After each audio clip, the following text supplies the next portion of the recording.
प्रथम लाभ दो चरण को, धनी ए ना छोड़ायो किन। लाग तली लाल एड़िया, मेरे जीव के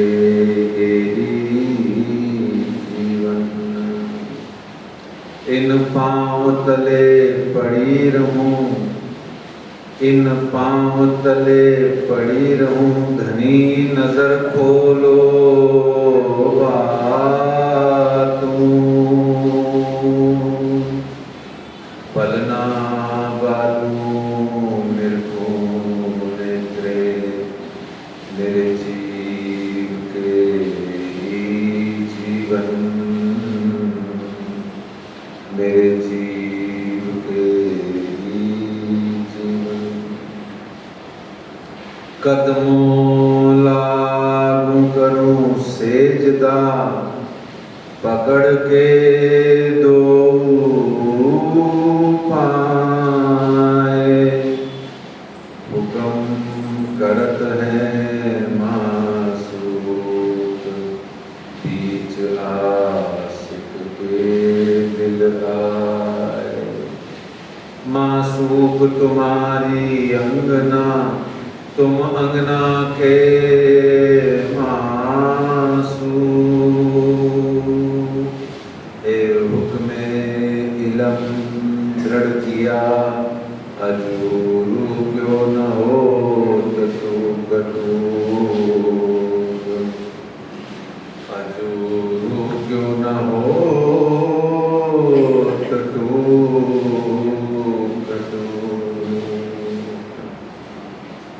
वंदो सद्गुरु चरण को, करूं सुप्रेम प्रणाम। अशुभ हरण मंगल करण, श्री देवचंद्र जी नाम। श्री प्राणनाथ निज मूलपति, श्री मिहिराज सुनाम। तेज कुंवर श्यामा जुगल जी को, पल पल करूं प्रणाम, पल पल करूं प्रणाम। बोलिए श्री प्राणनाथ प्यारे की जय। श्री कृष्ण कन्हैया लाल की जय। श्री निजानंद स्वामी की जय। श्री बैजूराज महारानी जी की जय। श्री महाराजा छत्रसाल की जय। महामती श्री लालदास जी महाराज की जय। बाबा दयाराम जी साहेब जी की जय। सद्गुरु श्री राम रतन दास जी महाराज की जय। परम श्री चरणदास जी महाराज की जय। परम श्री हरिदास जी महाराज की जय। सद्गुरु श्री जवाहरदास जी महाराज की जय। सर्व सुंदर साथ की जय। प्रणाम परम धाम देख, करिके प्रणाम देख। आशिक को आराम देख, सकल दुख भागे हैं। कहत है मस्तान, जाको लागी इसक तान। रूहें देखिए दीदार, श्री प्राणनाथ जी परना जी में विराजे। श्री प्राणनाथ जी गुम्मट जी में विराजे। आवाज नहीं आ रही, कम आ रही है तो।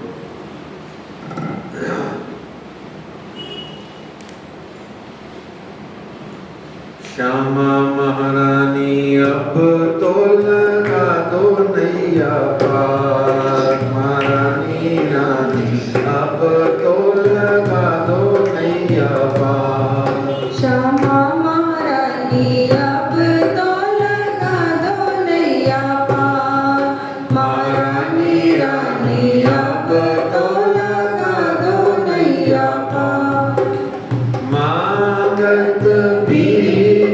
कृपा की केवल मांगत भीख कृपा की केवल मांगत भीख कृपा की केवल मांगत भीख कृपा की केवल खड़ी हूँ तुम्हारे द्वार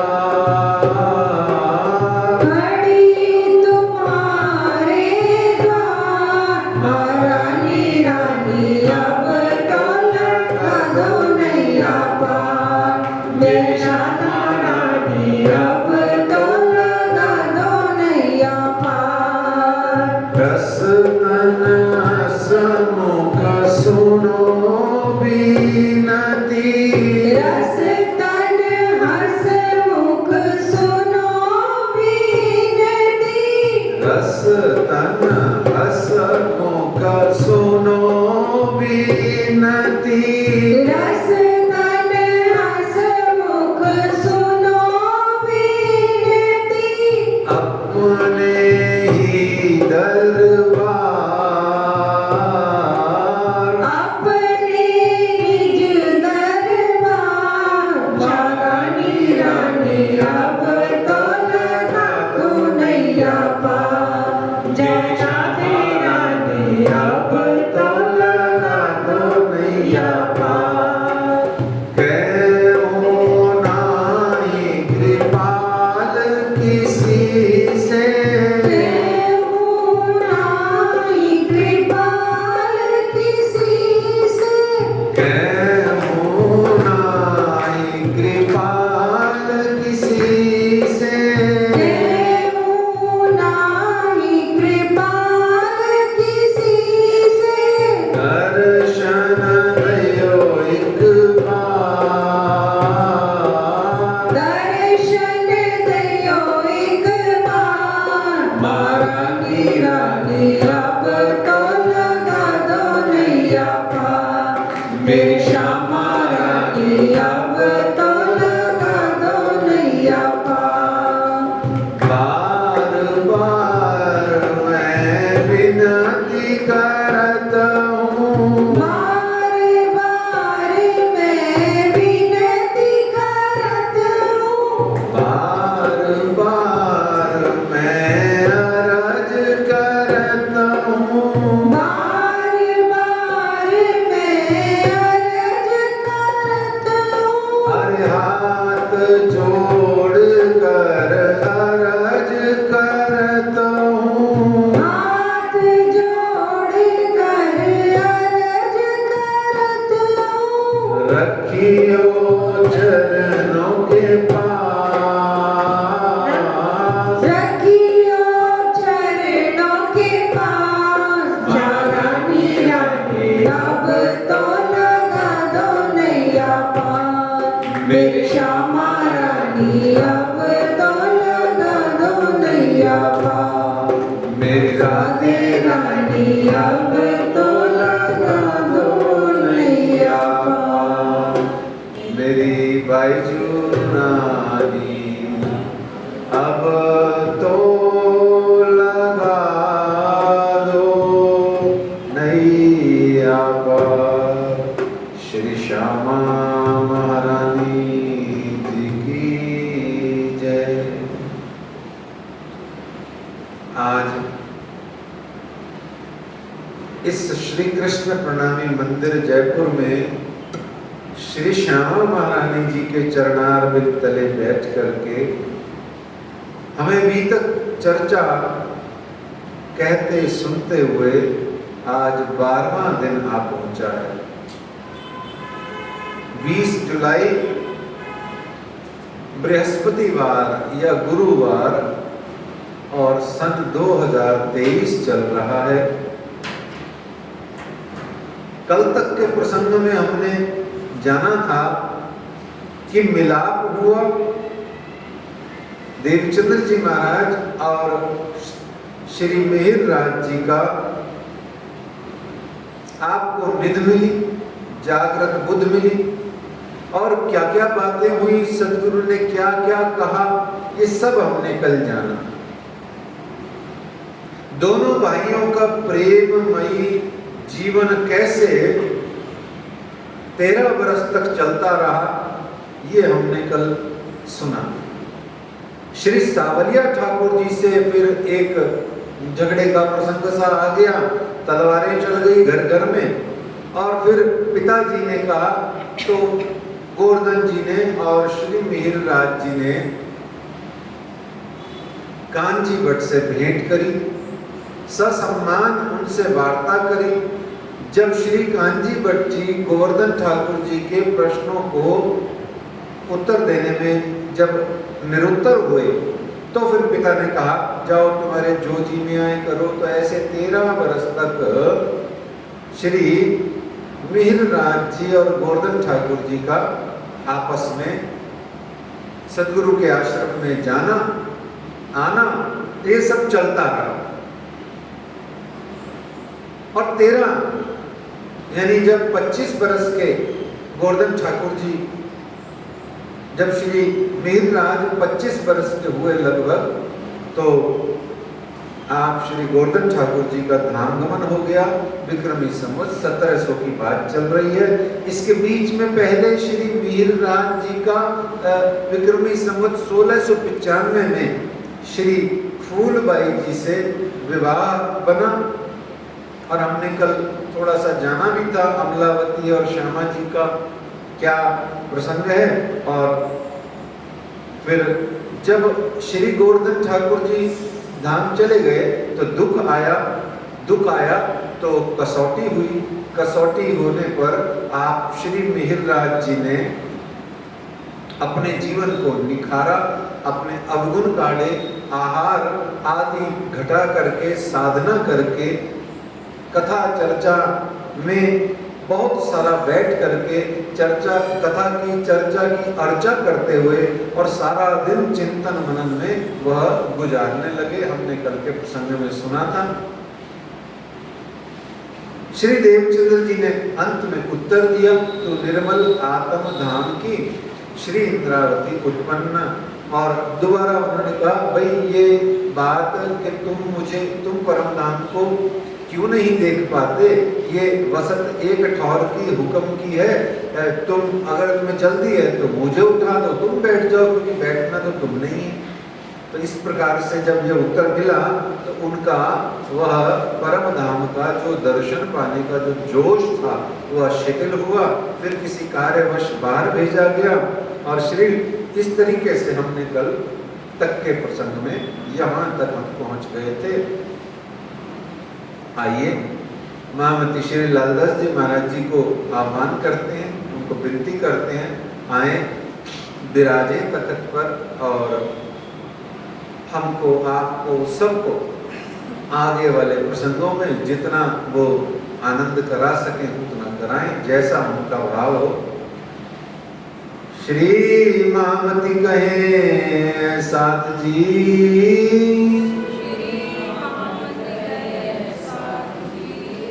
बया चर्चा का बखत, अब तुम सुनियो चित्त दे, लाल आगे आए बैठे तकत, लाल आगे आए बैठे तकत। महामती श्री लालदास जी महाराज की जय। आइए सुंदर साथ जी, कल जो चौपाई अंतिम थी वह थी श्री महामत कहे मोमिनो सुनियो यह बीतक, आगे फिर कहता हूँ जो आज्ञा है हक। विक्रमी संवत 1703 चल रहा है सुंदर साथी। क्या चल रहा है? 1703। आप श्री मिहिर राज की इस समय शारीरिक आयु कितनी हो गई? घर से रट के आए थे क्या? डायरी पढ़ लेती है।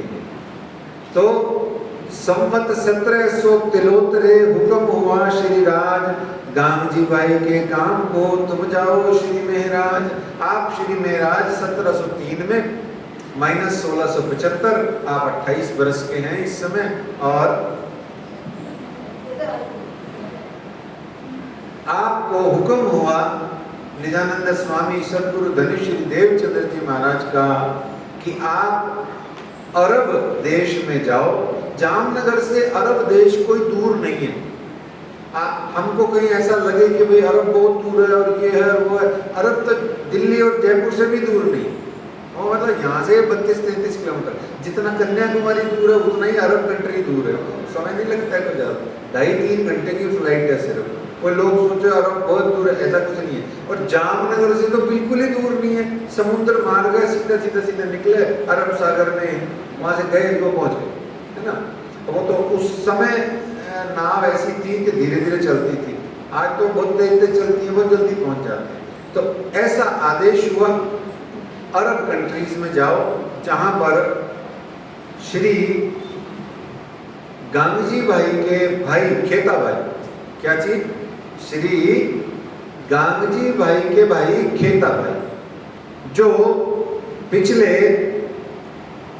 कई वर्षों से वहां सेटल हैं। आप वहां जाओ, वो पिछले 23-24 वर्षों से वहां पर सेटल्ड हैं। आप वहां जाओ, उनको स्वदेश लेके आओ, उनकी आत्मा जगाओ, और उन्होंने जो कोई भी धन आदि कमाया है वो सब देख के समझ के उनको लेके आओ, और वो यहाँ लाके हम उसको यहाँ जागने के कार्य में लगाएंगे।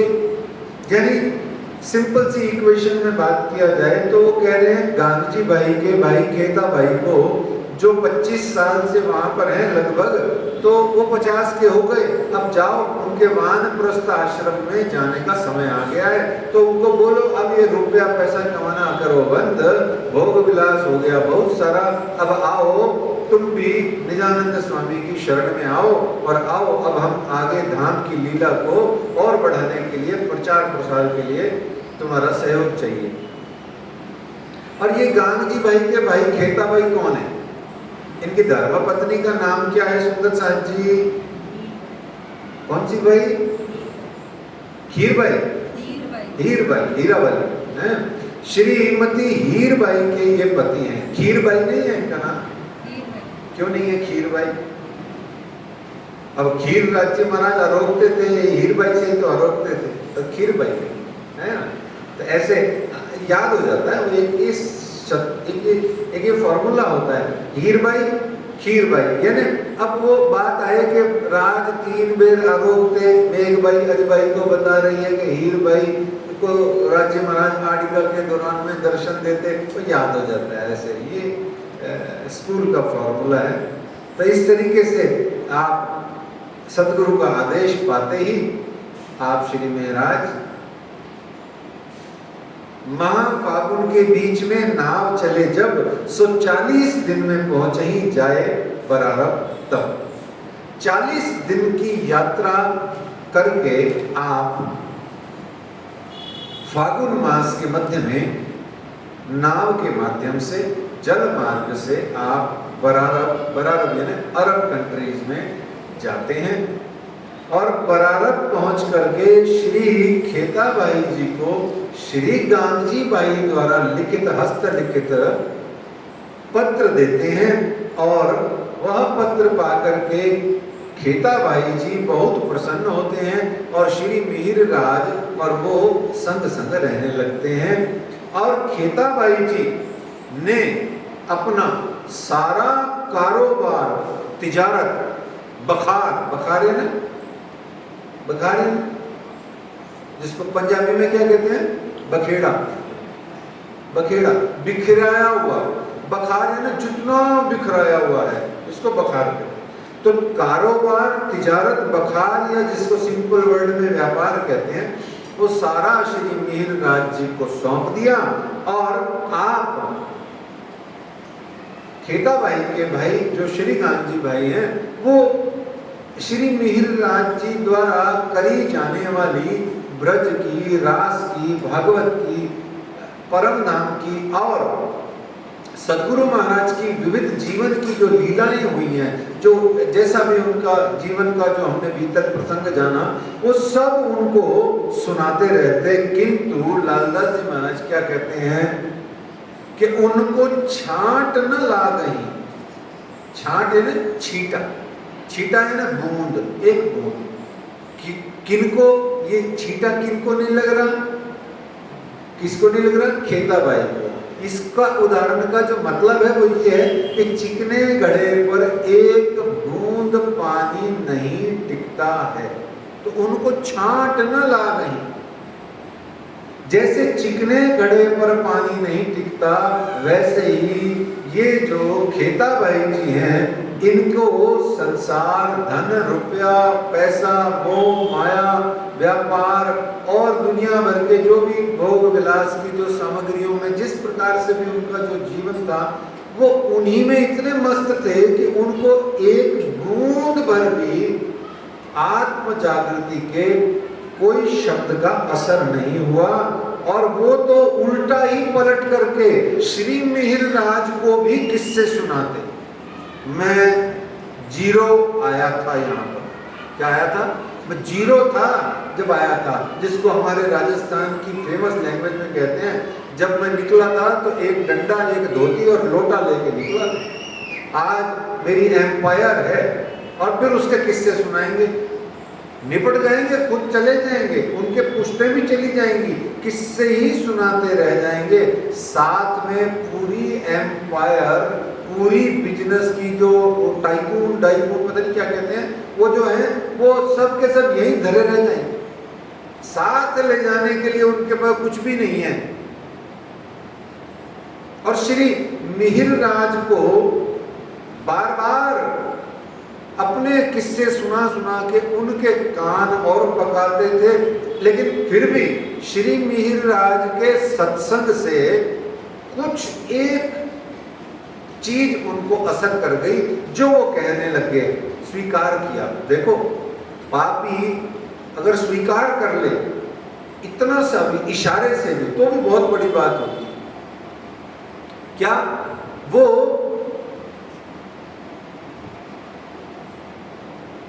बोले, खेताबाई महाराज, मेरे द्वारा ये जो अर्जित धन व्यापार है, ये सब ठगा ठगी का मेला है। मैंने बड़ी छल कपट से और बेईमानी से, चोरी से नहीं, छल कपट से, ठगी से और बड़ी तिगड़म, जिसको तिगड़म बोलते हैं, मैंने तिगड़म लड़ा लड़ा करके ये पूरा व्यापार खड़ा किया है। नहीं तो इधर मुसलमानों के देश में आकर के कोई हिंदू इतनी आसानी से 400 वर्ष पहले व्यापार कर ले और बड़ा सेठ भी बन जाए, इज्जत आबरू भी हो जाए, ये बहुत डिफिकल्ट चीज थी। तो उन्होंने कहा मैंने बड़ी तिगड़म से किया है, तो मेरे इस रुपए पैसे के 3 ही अशर होंगे। देखो, यहाँ वो थोड़ी सी ज्ञान की बात कर गए। क्या कहते हैं कि 3 हशर होंगे। एक, आग में आग लग जाएगी, या पानी में चली जाएगी, या राजा जब्त कर लेगा। ईडी वाले आ जाएंगे, डीआरआई वाले आ जाएंगे, आईटी इनकम टैक्स वाले आ जाएंगे, है ना, और जब्त हो जाएगी। देखिए, पापी के साथ सिर्फ उसका पाप ही रह जाता है। जीव के साथ अगले जन्म में धन, रुपया, पैसा, ये भोग विलास, संग्रह और जिसके लिए हम मर रहे हैं, नाती पोता, घर संसार द्वार, ईंट पत्थर दारा, यह कुछ भी नहीं जाएगा। और मैं नहीं कह रहा, आप सब जने इतने पाठ रखते हो, सब जने पाठ की अंतिम 2 प्रकरण की चौपाइयों में रोज ही बोलते हो, किनको नफा न देवे कोई, तब कोई न किसी के दाखिल होए, कुवत 3 समय कौए न जाए, तो कोई नफा किसी को ना सके पहुंचाए। अकेले जाओगे और वहां जब पूछा जाएगा, स्वर्ग नरक में जहां भी जाओगे वहां पूछा जाएगा, बताओ क्या किया? नहीं जी, वो हम तो बड़े मजबूर थे, ये था, वो था, फंसे रहते थे, उधर फंसे रहते थे, बोले ठीक है कोड़े खाओ, है ना। वहां कोड़ियों के पीछे पागल थे, यहाँ कोड़े खाओ आदि इत्यादि, हमको सबको पता है। तो 4 बरस परवार थे। इस तरीके से ये पापी के साथ कुछ नहीं जाता। तो सनातन हिंदू धर्म में शुद्धि की बात कही गई है। हमारे पूरे कोई भी संप्रदाय हो, चाहे प्रणामी संप्रदाय ही हो और चाहे कोई भी संप्रदाय हो, यहाँ शुद्धि की बात कही गई है। अशुद्धि की परंपरा है। बात क्या कही गई है? परंपरा है। पाप हो गया, पश्चाताप कीजिए। दुराचार हो गया, क्षमाचार कीजिए, शुद्धि हो जाएगी। गंगा, यमुना, सरस्वती आदि नदियों में स्नान करने का भी तात्पर्य यही है। अच्छा, ये कथा रूपी भी एक गंगा है, ये भी एक गंगा ही है कथा रूपी। इसमें श्रवण करने मात्र से भी शुद्धि हो जाती है। और समस्त तीर्थों में जो हम जाते हैं तो वहां भी जीव के पापों की मुक्ति होती है और उसको पुनरागमन, ये जो 84 का फेरा है, इससे भी मुक्ति मिल जाती है। एक 84 के फेरे में बड़ा प्यारा उदाहरण है, जीवन भर याद रखें। आपने सुना होगा, राम जब पार करना चाहते थे गंगा जी को तो केवट को बोले थे भैया ले चल। तो आपको प्रसंग कईयों को पता है, उसमें मैं ज्यादा नहीं बता के एक ही बात बताऊंगा। जो भी बात केवट ने करी, फिर अल्टीमेटली नाव में बैठ गए। अब नाव में बैठ गए तो केवट क्या करता? शैना था, बहुत चालाक, अचालाक आत्मा की जागृति में था, संसार में नहीं था। ऐसे तो गरीब आदमी था। राम जी, लक्ष्मण जी, सीता जी को बिठाए, वो कोने पे ले जाए, कोना आने से 10-20 कदम पहले वापस लिया है, फिर वापस ले जाए, फिर लिया है, 8, 10, 20, 50 चक्कर कटवाए। राम जी, लक्ष्मण जी को तो गुस्सा आ गया। राम जी ने कहा भैया मैया जानकी बैठी है, चक्कर आ रहे हैं तेरे इस गनगन से, इधर ले जाता है, इधर ले आता है, इधर ले जाता है, उधर ले जाता है। कहता है प्रभु ये तो 8-10 ही थे, आपने हमें जब 84 में उलझाया हुआ है, पहले इससे मुक्त करो तो मैं आपको किनारे छोड़ता हूँ। तो ये 84 का फेरा भी कहाँ से मुक्त हो जाता है? तीनों पुरी धाम की जय। आप जाओ, क्यों नहीं होगा? जरूर होगा। तो राज्य कहते हैं खोटा थी खरा लीजो एवो अवसर छे आज। खोटा थी है ना से, खोटा थी खरा लीजो एवो अवसर छे आज। आ बेला अमृत घड़ी प्रमोद कहे श्री मेहराज। ये खोटा जो तेरे पास है ना, क्या ये सांसारिक रुपया, या तेरे पास में जो पाप तेरे अंदर में जुड़ा हुआ है, या जो तेरे पास में कोई भी अहंकार आदि का, ईर्ष्या द्वेष आदि का जो खजाना जोड़ रखा है, वो सब दे दे राज्य के चरणों में। और उसके बदले में खरा ले ले। क्या खरा ले ले? भक्ति ले ले, ज्ञान ले ले, सेवा ले ले, क्या क्या ले ले, और प्यार ले ले, और क्या ले ले? बोले बहुत कुछ है, तू लेने वाला बन, खोटा दे दे और खरा ले ले। एवो अवसर छे आज। ये कलयुग ही एकमात्र ऐसा अवसर है। इसमें आप अपने अंदर में से, अपने जेब में से, अपने खजाने में से, अपने मन के खजाने में से जो कुछ भी है सब गड़बड़ घोटाला उनके चरणों में दे दे और उसके बदले में सब कुछ तेरे को खरा खरा मिलेगा, शुद्ध कंचन मिलेगा। तो इस तरीके से वो कहते हैं कि आवो अवसर केम भूलिए। आवो यानी ये वाला, अवसर केम यानी कैसे भूलिए, कारण एक कोलिया अन्न।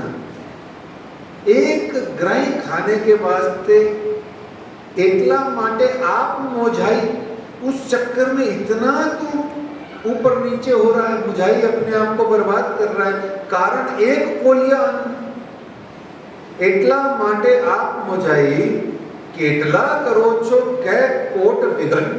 अरे कितना गड़बड़ घोटाला कोट करोड़ों करोड़ों करते हो एक ग्राही रोटी की खाने के वास्ते। सिर्फ रोटी ही तो खानी, बस यही है सुंदर साथ जी। खेता भाई रोटी से ज्यादा, देखिए भोग और संग्रह दो ही अपराध हैं हमारे। मनुष्य के अपराध ही दो हैं, आपने कभी देखा गौ माता को आप आटा डालते हो, रोटी डालते हो, सब्जी डालते हो, गौ माता की गौशाला में कोई फ्रिज है क्या? कोई तिजोरी है? कोई पीएनबी में राजा परग की ब्रांच में खाता है क्या? कोई पेटीएम नंबर देती है गाय? कोई गूगल पे नंबर देती है? कुछ नहीं देती। अच्छा गाय छोड़ो, जो सबसे घटिया गली में घूमता रहता है इधर उधर, हर गली में 5-5 4-4 होते हैं, वो भी आपकी एक रोटी रात को पड़ती है, खुश हो जाता है, उसके बाद में भी कुछ नहीं। संग्रह, अच्छा हम मनुष्य हैं, कमजोर हैं, हमें मकान चाहिए, रोटी चाहिए, कपड़ा चाहिए, वो सब अच्छी बात है, पर संग्रह, संग्रह का मतलब होता है जो आ रहा है दबा दबा के घर में पड़ा हुआ है, भीड़ लगी पड़ी है, कबाड़ बना पड़ा, ये संग्रह अपराध है। भोग तो अपराध है ही, समझ में आता है आपके, तो भोग और संग्रह दोनों अपराध हैं। तो खेताबाई इसका साक्षात उदाहरण है एक। अभी बहुत सारे मिलेंगे, भैरव ठाकुर तो बहुत ही भयानक उदाहरण है, अभी देखना आप आगे। तो इस तरीके से ये बीतक में जो हम जो इतना एनालिटिकल बात करते हैं ना, उसका मतलब यही है कि ये जो बीतक की कहानी है, किस्सा है, या जो महामती श्री लालदास जी ने ये जो हमें बताया है, ये वास्तव में है क्या? ये है काम का क्या है? खाली कहानी किस्सा तो बच्चों को सुनाओ, 5वीं 6ठी क्लास के जो बच्चे हैं उनको सुनाओ। तो 4 बरस परवारते रहे बरारब, जब खेता पहुंचा अपने ठौर को, मौत हुआ तब और मर गया, है ना। श्री मिहिरराज ने खेताबाई को स्वदेश लौटाने के लिए मना कर सारा व्यापार आदि समेटने और बटोरने का 4 बरस तक तैयार कर लिया था। तो 4 बरस उसको लगे, मेहनत करते रहे, पर नियति ने श्री खेताबाई जी को दामगमन करा दिया। अब इतने में क्या हुआ, श्री मिहिरराज कहीं किसी काम से बाहर गए हुए थे, तो माल मत्ता खजाना संपत्ति पर खेताबाई जी के, उनको जान के कि कोई वारिस नहीं है, तो वहां का जो हाकिम था शेख सल्लाहू, हाकिम मतलब, हाकिम का क्या अंग्रेजी में मतलब होता है? हाकिम को कलेक्टर बोलते हैं। क्या बोलते हैं? कलेक्टर होता है ना, डिस्ट्रिक्ट कलेक्टर, वो हाकिम होता है। और हल्का हाकिम क्या होता है? हल्का है ना, लाइट नहीं, हल्का मतलब एरिया, हल्का उर्दू में एरिया को भी बोलते हैं। हल्का हाकिम, एक एरिया का हाकिम, उसको एसडीएम बोलते हैं, ठीक है ना। तो हाकिम है ना कलेक्टर, क्या अपनी हुकूमत चला रखी है, क्या हाकिमगिरी कर रहा है अपनी, या ना कलेक्टरी चला रहा है, इस हाकिम को कलेक्टर बोलते हैं। और हल्का हाकिम एसडीएम। तो जो वहां का उस समय का हाकिम था, कलेक्टर था, वो शेख सल्लाहू था, उसकी बुरी नजर पड़ गई, उसने सारी संपत्ति कुर्क कर ली, जब्त कर ली। और यहाँ से चलकर मिहिरराज बहुत प्रयास किया, उस शेख सल्लाहू को विनती करी, पर वो माना नहीं। यहाँ से आप चल करके मस्कत बंदर, जो सुल्तान का हेडक्वार्टर है, वहां आप गए। 2 महीने तक चक्कर काटे, पर कोई सुनवाई नहीं हुई। 2 महीने तक चक्कर काटे, पर कोई सुनवाई नहीं हुई। तो थक हार करके आप वापस जा रहे थे, एक ऊंचे टीले चट्टान जैसी जगह पर आप एकांत में बैठे राज्य का नाम ले रहे, चिंतन कर रहे, ईश्वर को, परमात्मा को याद कर रहे, कि इतने में ही आपको एक अरब का रहने वाला व्यक्ति मिला, जिसको पुनः से आप, वो जो सिपाही वाला स्वरूप था जो देवचंद्र जी को मिला, वो आप उसको समझें, उस रूप से समझें कि ये हुक्म का ही फरिश्ता था। याद रखिए, आपको भी हुक्म का फरिश्ता एक नहीं 85 बार मिलता है, पर आप पहचानते नहीं। अच्छा, कभी कभार पहचान लेते हैं तो थैंक यू कर देते हैं उसको, थैंक यू। और बहुत ज्यादा हो, अच्छा घर आना, चाय वाय पीना, बहुत ज्यादा हो तो मत्था भी टेक लेते हैं, बस खत्म हो गया काम। देखिए, जो आपको जीवन मृत्यु की जैसी, जीवन मृत्यु के जैसी, मार्केश बोलते हैं इसको, पंडिताई भाषा में मार्केश बोलते हैं, जो मरण तुल्य अवस्था से आपको निकाल ले, डूब रहे थे, मर रहे थे, आपको निकाल ले। यदि ऐसा कोई स्थूल रूप से आपको मिल जाए, तो उसकी दोस्ती कभी छोड़नी नहीं चाहिए उम्र भर, क्योंकि और इस कलयुग में सब कुछ हो जाता है, पर कोई किसी का आजकल भला नहीं करता है। यदि कोई कर देता है, आपको उसका पल्लू नहीं छोड़ना है, चाहे वो आपको उसके बाद कितना ही दुत्कारे, ये ध्यान रखना। उसके बाद आपको वो दुत्कारे, चाहे घर से निकाले, चाहे आपकी बुराई करे, निंदा करे, पहले जो बढ़ाई करता था आज आपकी बुराई करे, टेंशन मत लो। अपने दिल में सोचो निज धर्म की बात, मेरा धर्म क्या है, मैंने किसी के साथ क्या करना है, मैं क्या हूं, मेरे को क्या करना चाहिए, मेरा धर्म, स्वधर्म, निज धर्म क्या है। अच्छा, निज धर्म और स्वधर्म की पालना करेंगे नहीं और निजानंद प्राप्त करने की आशा रखेंगे, कैसे करके फाउल चलेगा, खेल में फाउल चलता है। निज धर्म निभाएंगे तभी तो निजानंद पाएंगे, बहुत सिंपल सी बात। और नहीं तो माफ कीजिएगा ढोंगी बन के रह जाएंगे, और ढोंगियों का तो वैसे ही कोई लाभ नहीं होता। इसलिए हम वो तो है नहीं, इसीलिए तो हम ब्रह्म सृष्टि का दावा उठाते हैं। राज जी, ये ढोंग शब्द हमने अपनी जिंदगी में से बड़े ढंग से बाहर निकाल कर फेंक दिया है। अब आप आदेश करो क्या करना है। सच्ची ब्रह्म सृष्टि होने का मतलब ही यही होता है। अब मैं मरने को तैयार हूं, अब मैं मरने को तैयार हूं। ये मृदंग शब्द सुना है कभी आपने? गिड़गिड़ गिड़गिड़ ढोलक बजती है मृदंग, इसका मतलब ही यही होता है, मृद अंग, मरा हुआ अंग। ये चमड़ा मरा हुआ होता है ना। ढोलक बजा के हमेशा याद रखो, राज्य की सेवा को हाथ नहीं लगाना चाहिए, चमड़ा होता है। हाथ थोड़ा सा ऐसे एक बूंद पानी से एम कर दिया काम हो जाता है। मृद अंग, मरा हुआ अंग। अच्छा देखो कितना गजब का बजता है ढोलक, कितनी गजब की बजती है, क्यों? मरी हुई है। जिंदा आदमी इतना बढ़िया क्यों नहीं बजता? अभी मेरी त्वचा को बजाओ, बजेगी नहीं। देखो काट पीट के लगा दो, या चलो ये बकरी का चमड़ा है या भैंस का है, भैंस को खड़े करके बजाओ, बजेगी नहीं। क्यों? अहंकार है, बजेगी नहीं।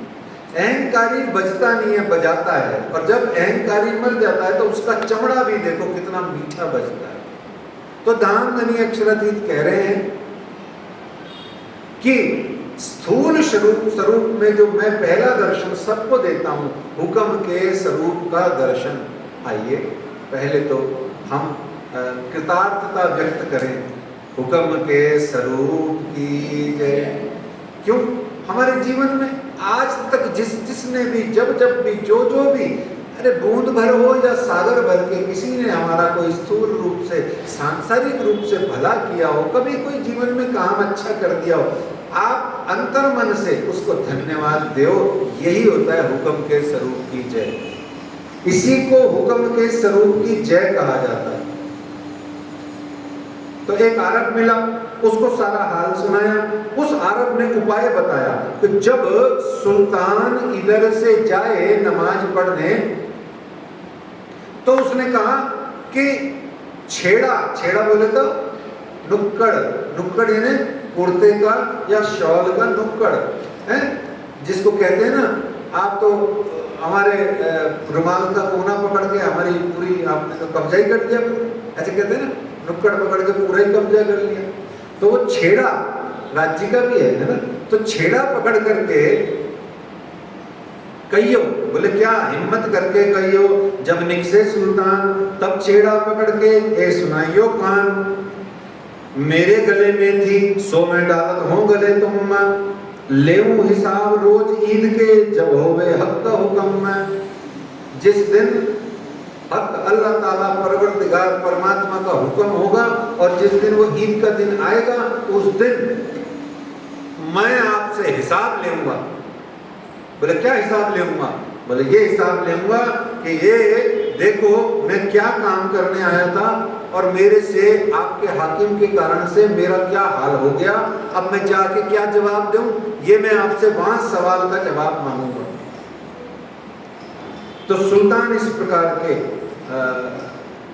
कट्टर वचनों को सुनकर डर गया, क्योंकि क्या होता है, गॉड फियरिंग होते हैं मुसलमान, श्रद्धा नहीं होती। इस्लाम में श्रद्धा कम होती है। कम क्या होती है? मेरे हिसाब से तो होती ही नहीं है, फिर किसी में होए तो होए। इस्लाम में कट्टरता ज्यादा होती है और वो गॉड फियरिंग होते हैं, खुदा का खौफ होता है उनके अंदर।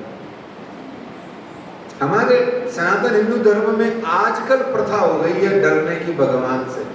पहले हम भगवान से डरते नहीं थे, आजकल डरने लग गए हैं। पता है क्यों? आदमी डरता कब है? अच्छा, डरता कब है नहीं, कौन डरता है? डर किसको लगता है? एक ही लाइन में उत्तर दो, एक ही शब्द में। डर किसको लगता है? रात को डर किसको लगता है? चोर को लगता है। डर सिर्फ चोर को लगता है। अच्छा, चोर को डर क्यों लगता है? मैं पकड़ा नहीं जाऊं।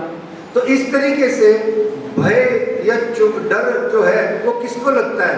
कहीं मेरा कुछ छीन न जाए, कहीं कुछ मेरे से कोई छीन नहीं ले। अच्छा चलो, कुछ भी नहीं है, फकीर आलम है, मेरी तरह कोई फकीर आला है, कुछ है ही नहीं उसके पास, है ना, जेबें खाली हैं, सब खाली है, बैंक भी खाली है, दुकान भी खाली, मकान दुकान सब खाली है, मान लो चलो। तो फिर काहे को डरता है भाई तू? डॉक्टर ने चीरा मारने डरता क्यों है? बोले यार ये शरीर तो मेरा है। तो शरीर ना चला जाए, इसको सिंपल वर्ड में कहे, मैं कहीं मर ना जाऊं, ये सबसे बड़ा डर है। तो इंसान आजकल डर रहा है। क्यों डर रहा है? डर रहा है और डरने वाला भगवान को याद कर रहा है। पर याद रखना है बड़ी प्यारी बात, डर के भगवान को याद करने का मतलब एक और भी होता है, भयंकर मोहग्रस्त हो, भयानक मोह है। अच्छा, मोह किसमें है? शरीर में है। शरीर में क्यों मोह है? क्या धरा है शरीर में? भोग, भोग छिनेंगे, स्वाद छिनेगा। ये जो रसोई में सारी उम्र, सुबह उठते ही रसोई में, रात को रसोई में, दोपहर को रसोई में, दोपहर में, शाम को रसोई में, ये जो मजे आ रहे हैं ना खाने पीने के, ये भोग विलास की सामग्रियों से जो छुटकारा मिलने का भय है ना, ये जीने नहीं देता इंसान। ये भय डॉक्टर के पास ही नहीं जाते, बोले परहेज करने को बोल देगा। तो ऐसे ये भय, तो ये भय जीने नहीं देता। तो डर गया वो जो सुल्तान था, वो डर गया और फटाफट उसने मेहरराज जी को बुलाया, घरों पधराया, सुंदर सुंदर वस्त्र पहनाए और मेहरराज जी से बहुत सारी उसने फिर अपने भारत में हिंदू धर्म की और अपने इस्लाम धर्म की खूब सारी उसने कंपैरेटिवली चर्चा सुनी। बहुत ही प्रभावित हुआ वो श्री मेहरराज जी से और इस प्रकार से उसने हुक्म दिया हाकिम को कि जाओ इनको सब कुछ दे दिया जाए, चाबियां सौंप दीजिए। हाकिम को फटकार लगाई, पर ये जो चालाक बुद्धि लोग होते हैं, हाकिम को पहले ही पता लग गया कि मेरे को ऑर्डर आने वाला है, मेरा ये, उसने माल गोदाम में ही आग लगवा दी। उसने पहले से ही आग लगवा दी। बोले मुझे नहीं मिलेगा, भाड़ में जा, तेरे को भी नहीं मिलेगा, तेरे को भी नहीं लेने दूंगा। ऐसी पॉलिसी अपनाई उसने। तो उधर जामनगर में क्या हुआ, जैसे ही खेताबाई के निधन का समाचार श्री देवचंद्र जी महाराज को मिला, तो उन्होंने 3 जनों को डेप्यूट किया और उनको तीनों को उन्होंने श्री मिहिरराज जी की इन्वर्टेड कॉमा में सहायता करने के लिए भेजा। इन्वर्टेड कॉमा में समझते हो, तथा कथित सहायता, मतलब भेजा तो सहायता करने के लिए, पर अब वो कुछ और ही सहायता करने के लिए आ गए, है ना।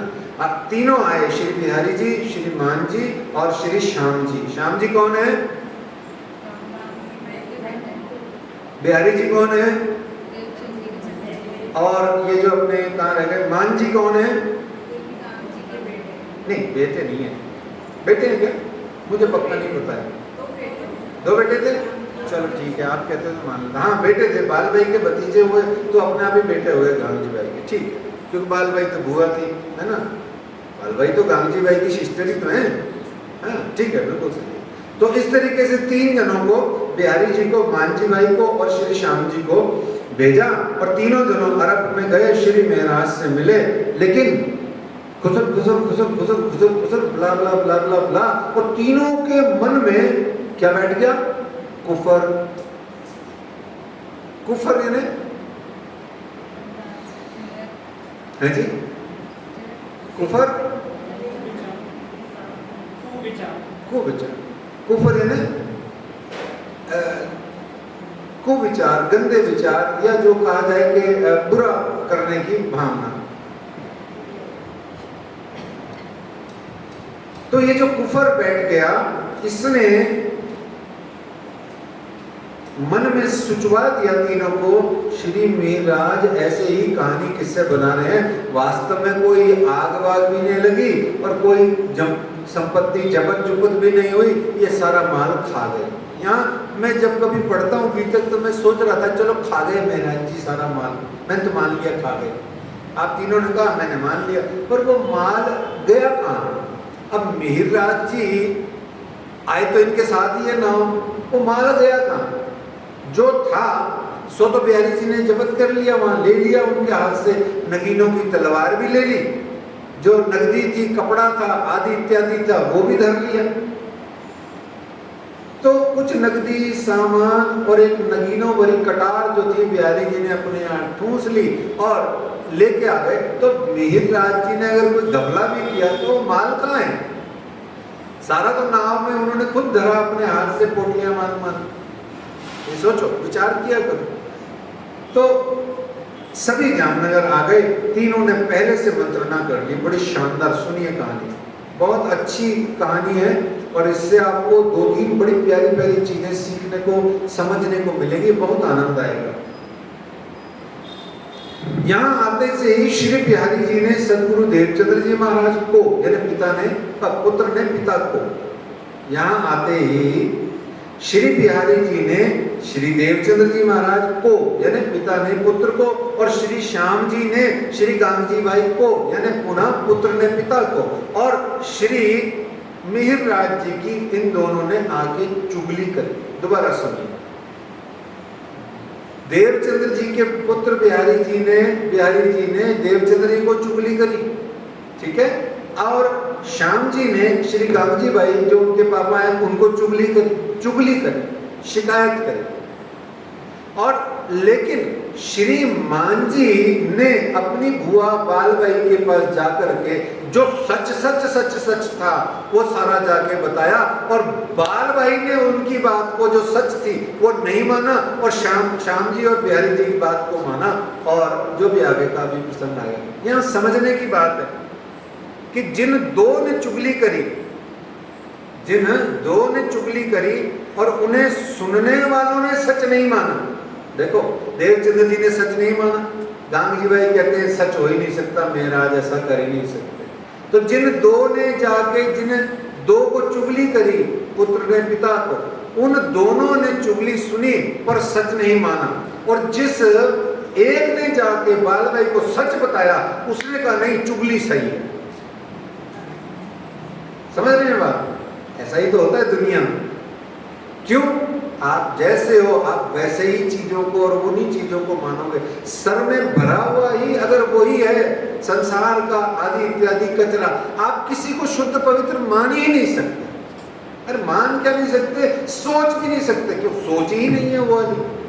खुद के पास सोच जैसी दृष्टि वैसी सृष्टि, सिंपल सी बात। तो इस तरीके से यहाँ से फेर के आए पूरी नौतन, चुगली बालबाई करी, सुन्याई जान के कानन।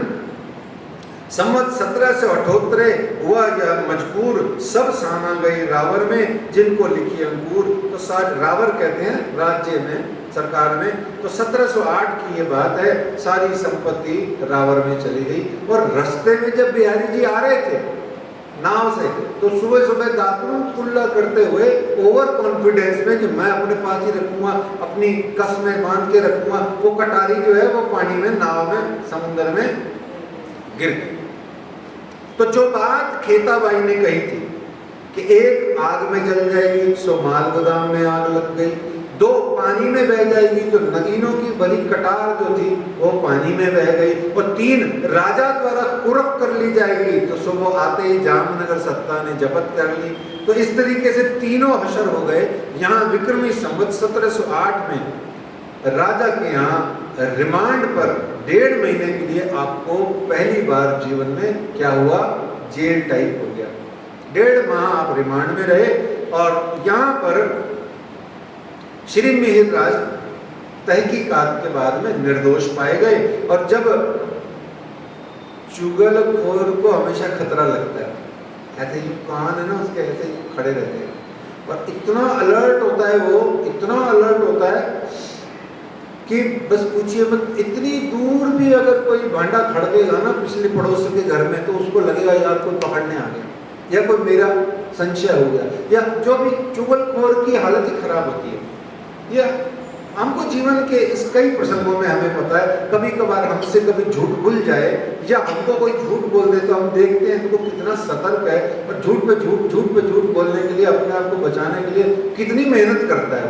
अब हम सबको पता है। अच्छा, जो टीचर्स यहाँ बैठे हैं उनको तो ज़्यादा पता है, क्योंकि वो बच्चों को स्कूल में रोज ही जानते हैं इसने गड़बड़ की है, पर इग्नोर कर देते हैं, कितना को पकड़ ले चोरी, वो करते ही ऐसा है। अच्छा, कृष्ण जी के साथ में सुदामा ने भी एक बार चोरी करी थी चने खाने की, है ना। चोरी करने पर उम्र भर सुदामा दारिद्र्य को भुगतता रहा, याद है ना। इसलिए चोर को डर लगता है, तो चुगलखोर बायाल भाई को डर लगा, अब जैसे ही गुरु चेले का मिलन होगा अपनी तो सिट्टी पिट्टी गुल होने वाली है, हमारा तो नंबर लग गया। तो बाल भाई अलर्ट मोड में आई, उनको खतरा लगा, और अब आप अपनी ताकत और एहसान अहंकार की अकड़ में बाल भाई जी आई देवचंद्र जी के पास, लेकिन आकर के स्पष्ट तो कुछ कह ना पाई, तो उन्होंने नया एक तरीका अपनाया, जिसको त्रिया चरित्र भी कई बार कह देते हैं।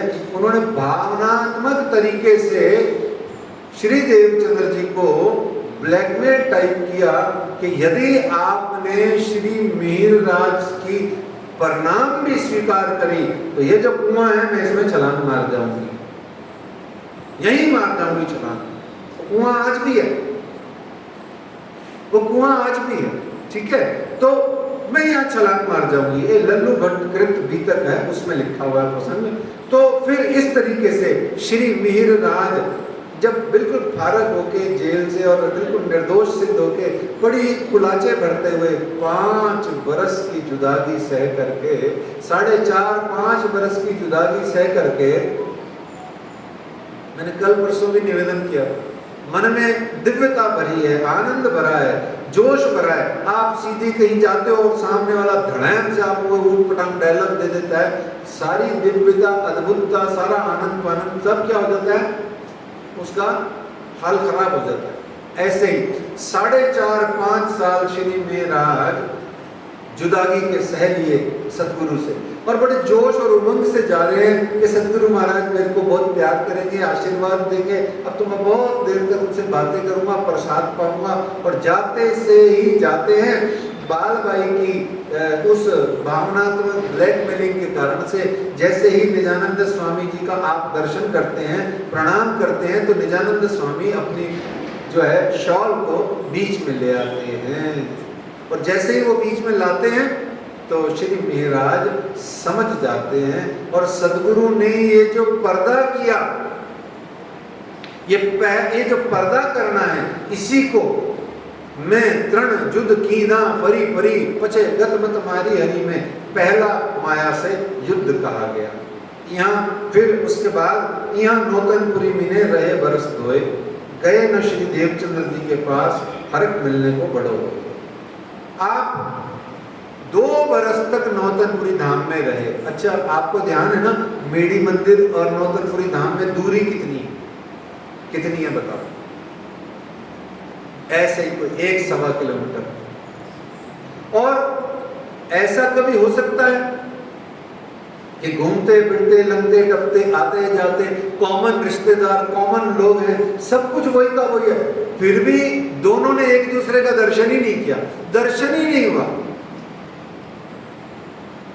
देखो कितनी विचित्र बात। इसको कहते हैं और जबरदस्त जुदागी। अब कितने साल हो गए? 5 और 2 7 साल। तो यहाँ 2 बरस नहीं मिले, इतनी पास रहते हुए, इतना पास है, बात मिलके वहां घर के बीच में आप न वे बुलाएं न ये जाएं तो क्यों कर होए मिलाप। कैसे मिलाप? जब बुलाएंगे तभी मिलाप होगा। अब यहाँ दोनों एक दूसरे से मिलने को तड़प तो रहे हैं। विशेषकर श्री मिहिरराज जी की हालत क्या हो रही है वो कह रहे हैं मुझे बुलाइए, मेरे से मिलिए, मेरे सद्गुरु मुझे पूछिए, मेरे को आज्ञा दीजिए, मैं बैठा हूं आपसे मिलने को। और इस बात को एक हम देखो, जोर ए माया को दिखावे धनी धाम, हल्की या को जिन गिनो या के रंग में बहु नगिन ठाम। इस तरीके से उन्होंने लालदास जी महाराज जी ने कहा कि ये माया का इतना जोर है कि इसको हल्का मत गिनो। बताइए, इसको हल्का मत गिनो। पिया मेरे तेरी इस रूह को अब न कुछ भाए, तुम ही कहो कि यहाँ कैसे अब रहा जाए, तुम ही कहो कि यहाँ कैसे अब जिया जाए। पिया मेरे कोई समझ न सके रूह के इस फसाने को, हो कोई समझ न सके रूह के इस फसाने को। कहूँ क्या दर्द में दिल का इस जमाने को, दिया है तूने इसे तू ही तो समझ पाए, दिया है तूने इसे तू ही तो समझ पाए, तुम ही कहो कि यहाँ कैसे अब जिया जाए, तुम ही कहो कि यहाँ कैसे अब जिया जाए। पिया मेरे हो पिया मेरे, पूछ रहे हैं निजानंद स्वामी को मन ही मन में, हे मेरे सद्गुरु, हे मेरे पिया, हे मेरी श्यामा जी, बताओ आपके बिना आप ही के शहर में, आप ही के पास में रह करके भी जिया कैसे जाए। जैसे वो हम आज अपने राज्य से पूछते हैं आखिर हमारा गुनाह क्या है ना। ए उपजाई हमारे धनी सो तो बातें आती कि नहीं। अरे जब सब कुछ आप ही ने किया हुआ है, आप ही का सब कुछ है, तो बताओ ना हमारा गुनाह क्या है, हमें खेलने क्यों भेजा। अच्छा, जब सब कुछ आपने ही करना है, विधि का विधान जान हानि लाभ सही है सदा राजश्यामा कहिए, जब कर्म भी आपके हाथ में है, धर्म भी आपके हाथ में है, तो फिर जो पुण्य करें सो आपकी कृपा से हो रहा है, पाप करें वो हम कर रहे हैं क्या। ये क्या मतलब है, ये गणित कहाँ से लाए राज्य आप। तो वो पूछ रहे हैं भाई कुछ भी ABCD XYZ जो भी गलत हुआ हे राज्य वो मैंने किया। ऐसे कई कई प्रकार की अंदर ही अंदर ऐसे जब बिछुआ हो जाता है ना, तो अंदर ही दो जने बन जाते हैं स्वयं के ही भीतर में। ये जो अंगनाएं होती हैं, ये जो विरह में पीड़ित दीवानियां होती हैं, ये पागल होती हैं, ये भीतर ही भीतर में ऐसी ही बातें करती रहती हैं। अच्छा, कितनी बार देखो बड़बड़ाती रहेंगी, अकेले ही बैठे हुए, ऐसे बहुत सुन जाएंगे आप। तो वो पूछ रहे हैं महाराज, हे निजानंद स्वामी, हे पिया, हे सतगुरु, बताओ कोई रास्ता बताओ, कैसे मिला जाए, कैसे मिलूं आपसे। तो महामती लालदास जी कहते हैं, देखो ए जोर माया को दिखावे धनी नाम, राज्य दिखा रहे हैं दिखावे धनी नाम। देखो देखो देखो, हल्की आपको जिन गिनो, इसको हल्की मत गिनो, जाके रंग में न भाव इन ठाम। इस जब दुनिया में माया के अंदर में मस्त होकर के घूमो फिरो मत, ज्यादा मत फंसो, ये मारेगी। ये सूते ही पटका वही मुकार न पीछे बहार, वो कहते हैं ऐसी भयानक है ये माया, सुनते ही पटका देगी आपको। आप जिस चीज में मस्त हो रहे हो ना, उसी में मारेगी आपको। कटऋतु में भी विछुआ विस्तार से है, पर माया का तो वर्णन सर्वत्र आपने किया है कि छीन लिए बल सबन के जो कोई बड़े सूरमे कहलाए। सबके जो कोई बड़े सूरमे थे उन सबके भी बल छीन के ये माया सबको नीचे पटक देती है। और मस्ती की बात है, ये सब मोहे इन मोहिनी रे पर इन बांधियो ना कांसों में। ये माया ऐसी है, इससे सब जने मोहित हैं, पर ये किसी से मोहित नहीं है, किसी पे इसका दिल नहीं आता। ये ऐसी जबरदस्त ये मोहिनी माया है। तो ऐसे में उन्होंने कहा, और भगवत गीता में भी भगवान श्री कृष्ण जी कहते हैं, क्या कहते हैं, दैवी योषा गुणमयी मम माया दुरत्तया। दुरत्तया बार बार ध्यान रखो, दुरत्तया दुष्कर है। बोले क्या, इसको उलांघना दुष्कर है। दैवी योषा गुणमयी मम माया दुरत्तया। बोले भगवान जब ये दुरत्तया है, आपको पता है, तो फिर आप बताओ ना कोई उपाय। कहता है माया कैसे उल्लांघेंगे? तो वो कहते हैं मामेव ये प्रपद्यन्ते। माम एव मुझे ही, कल भी कहा था, ही और भी का चक्कर है दुनिया में। माम एव यानी मुझे ही, मामेव ए प्रपद्यन्ते, जो सिर्फ मेरी ही शरण में आ जाते हैं। मायाम एताम तरंती, वो ही सिर्फ इस माया से पार हो सकते हैं जो मेरी शरण में आ जाते हैं। कृष्ण जी बाल गोपाल यमुना जी किनारे बैठे और बहुत सारे दीपक उनके पास आ रहे, दीप डालते ना जमुना जी, तो जो जो उनके चरणों में आ रहा उसको सहेज के आप रखते जा रहे। तो ग्वालों ने कहा प्रभु वो देखो, उधर देखो, इधर देखो, कितने दीपक हैं, उनको तो पकड़ो वो जो दूर दूर हैं। बोले जो मुझसे दूर है उनका ठेका अभी मेरे पास नहीं है, अभी उनको मेरे पास आने की साधना करने दो। जब मेरे नेड़े तेड़े आ जाएंगे मैं सबको गले लगाऊं। ऐसे ही माया में ताम तरंती थे। तो अब श्यामलिया ठाकुर जी की पत्नी घर में 2 साल आ गए, आप घर फिर आ गए, पहले भी घर आके वेले बैठ गए थे, फिर आके वेले बैठ गए। तो 2 साल से घर में बैठे हैं। श्यामलिया ठाकुर जी की पत्नी है। और वास्तव में क्या है सुंदर साथ जी, इस दुनिया का जवाब नहीं है। माया का भवाटवी है ये, और ये जंगल है।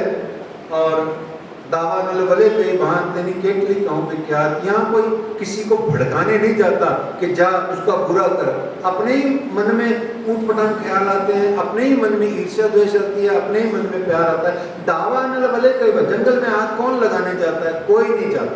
जंगल में अपने आप घर्षण से, वायु के घर्षण से लकड़ियां सूखियां मिलके झड़ आग लग जाती है अपने आप, है ना। फॉरेस्ट में जो फायर्स होती है वो क्या होता है, ऐसे ही होती है, अपने आप ही जल जाती है, कोई जलाने थोड़े जाता है, अपने आप जल जाती है। ऐसे ही ये मन के अंदर में आग भड़कती रहती है, इसको दावानल कहा गया।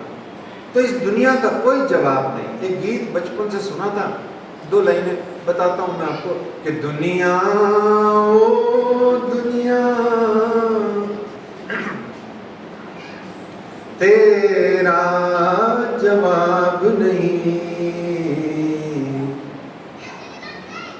दुनिया ओ दुनिया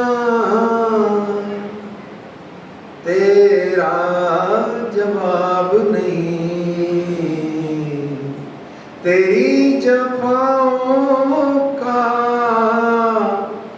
बस कोई हिसाब नहीं। जफा कहते हैं जुल्म, अत्याचार। दुनिया ओ दुनिया, आगे शायर कहता है तू छाँव है या है, दुनिया तू छाँव है या है, धूप खबर किस को, अरे क्या है तेरा असली रूप खबर किसको, आए नजर कैसे, आए नजर कैसे, तू आंसू है ख्वाब नहीं, दुनिया ओ महाराज जी पे लागू होता है पूरा गीत। फिर दुनिया क्या कहती है पता है? तेरी जुबान पे है जिक्र सितारों का, हम तेरे साथ देंगे, तुझे आसमान में पहुंचा देंगे, सितारों तक पहुंचा देंगे, बढ़ा बढ़ा के तुझे वहां ले जाएंगे।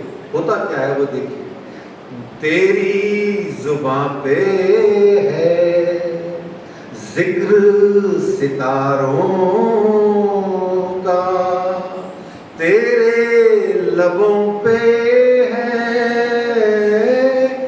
नाम बहारों का, पर तेरे दामन में कांटे हैं गुलाब नहीं।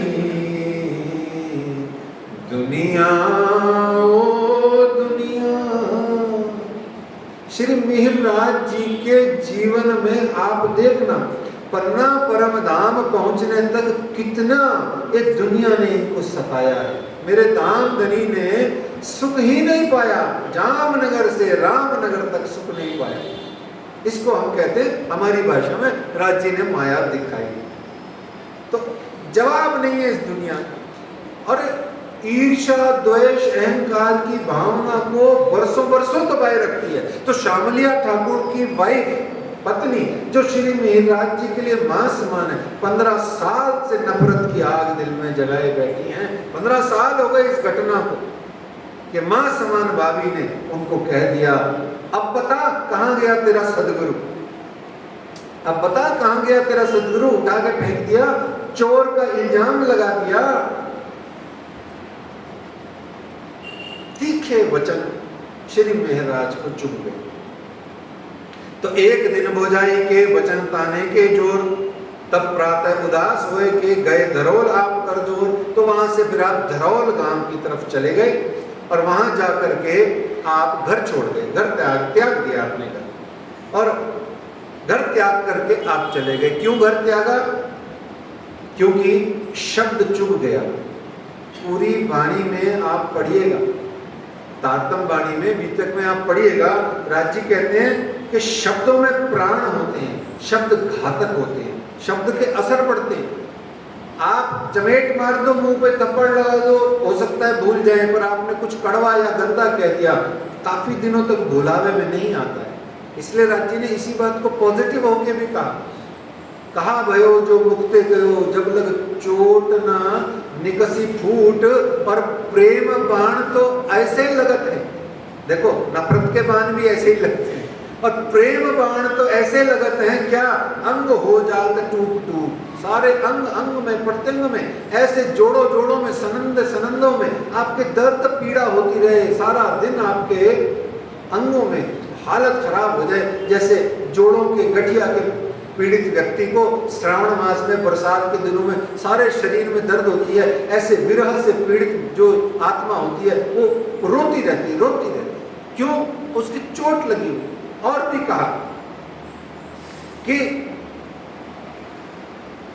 साधो भाई चीनो शब्द कोई चीनो, अरे साधो भाई चीनो शब्द कोई चीनो, साधो भाई चीनो शब्द कोई चीनो, साधो भाई चीनो शब्द कोई चीनो, साधो भाई चीनो शब्द कोई चीनो। ऐसो उत्तम आकार तो दीनो, जिन प्रगट प्रकाश जो कीनो, मान के दे अखंड फल पाइए, सो क्यों पाए के बिरथा गवाए। एक तो अदकिन को अवसर, सो क्यों गमावत माँ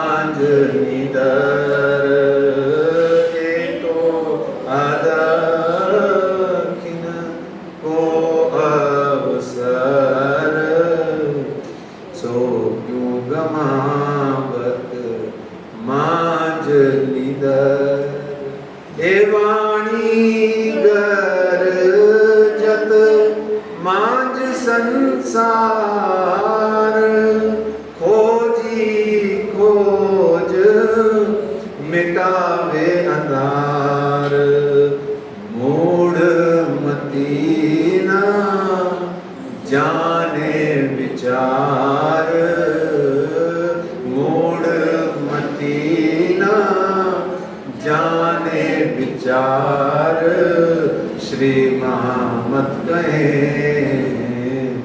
पुकार पुकार साधो बाई चीनो, सत कोई चीनो, साधो बाई चीनो, शब्द कोई चीनो।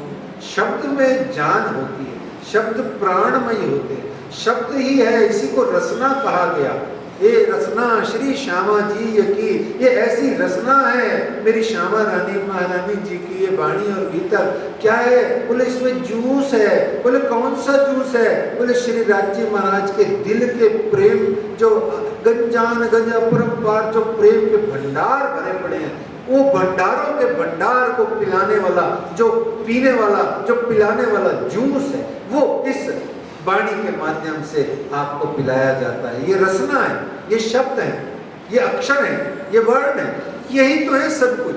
तो इस तरीके से वो शब्द असर कर गए, और यहाँ जैसे ही शब्द असर करे विरह आ गया, वैरक्ति आ गई, वैराग्य आ गया, और आप वहां से प्रातःकाल उठ करके धरोल गांव चले गए और श्री कला जी के यहाँ दीवानगिरी का काम संभालने लगे। अब यहाँ कला जी के पास दीवानगिरी का काम संभालने लगे, फिर यहाँ 2 साल और 8 महीने और रहते हैं। अब देखो कितने टोटल टाइम हो जाएगा, टोटल टाइम कितना हो गया? 9 वर्ष की जुदागी कही गई। तो यहाँ धरोल गांव में कला जी के पास दीवानगिरी करने आ गए। फिर 8 माह किसी काम से अहमदाबाद भी गए। वहाँ उन्होंने मुगलों के शासकों का हिंदुओं के प्रति बड़ा ही जो रवैया देखा, तो आपके अंतर हृदय में एक प्रश्न आया, एक विचार आया, यार ये मैं क्या कर रहा हूँ। अच्छा, हर क्रांतिकारी के मन में यही ख्याल आता है कि मैं काहे को रोटी पानी के लिए, उस जमाने की विशेष बात है। आज तो हिंदुओं को जय श्री राम बोलने में उनकी सारे रिश्तेदार मर जाते हैं, बोलते ही नहीं। अब प्रणामी तो बेचारे बिल्कुल ही नहीं बोलते, बोले राम राम क्यों बोले हम? अरे भाई, राम को तेरे को पूजने को कौन कह रहा है? तेरे को कौन कह रहा है आपको कि आप राम जी की सुबह उठ करके जो है आरती करो, श्री रामचंद्र कृपालु भजमन भरण भव भय दारुण। आपको कौन कह रहा है बोलने को? आपको कोई नहीं कह रहा। हनुमान जी का हनुमान चालीसा आप पढ़ो, कोई नहीं कह रहा। जय श्री राम राष्ट्रीयता का प्रतीक है, जय श्री राम हिंदुत्व का प्रतीक है, जय श्री राम हम हिंदुओं की एकता का प्रतीक है, किसी की शत्रुता का भी प्रतीक नहीं है, याद रखना। ऑन द कंट्रेरी, ये कोई सांप्रदायिक बात नहीं हो रही है कि हम आपको भड़का रहे हैं, ऐसा भी नहीं। भड़काते हैं जो लोग भड़काते हैं वो उनको मुबारक। तो इसलिए बहुत ध्यान से समझने की बात है कि अहमदाबाद जब आप गए तो आप वहां पर विरक्ति आ गई। क्या क्रांतिकारी विचार आया कि ये मुगल शासक कितना हिंदुओं को प्रताड़ित करते हैं, इतना टैक्स मारते हैं, मंदिर जाने पे टैक्स है, प्रसाद लेने पे टैक्स है, आदि इत्यादि, न जाने कहाँ वो जो चुंगी नाके बैठा रखे हैं, जजिया भी लेते हैं, न जाने क्या क्या लेते हैं। तो इस तरीके से उनका मन विरक्ति से भर गया। वो विचार करने लगे कि मैं यहाँ काहे को सड़ रहा हूँ, नौकरियाँ कर रहा हूँ, टैक्स जमा करा रहा हूँ, दीवानगिरी कर रहा हूँ, इससे अच्छा तो जाके सदगुरु महाराज के चरण पकड़ लूंगा, वो रखें या ठुकराएं वो उनकी मर्जी, मैं तो जागने के काम में लग जाऊंगा। बोलो प्राणनाथ प्यारे की, कितना प्यारा विचार है।